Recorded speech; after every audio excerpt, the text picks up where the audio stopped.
The charity is Fishguard International Music Festival, which takes place in different venues in Pembrokeshire every year.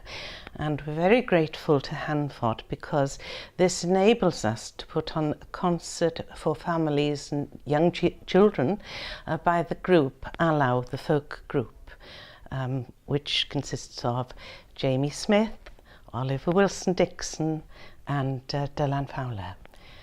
The other concert that we're able to stage at Fishguard Festival is a recital by Craig Ogden, the quite famous guitarist by now. If you listen to Classic FM, you will have heard Craig several times. And of course the guitar is a very popular instrument with the young people, and this means that, well, we hope that we're going to have the chapel full of youngsters who are interested in the guitar. So thank you very much indeed, Hanfod.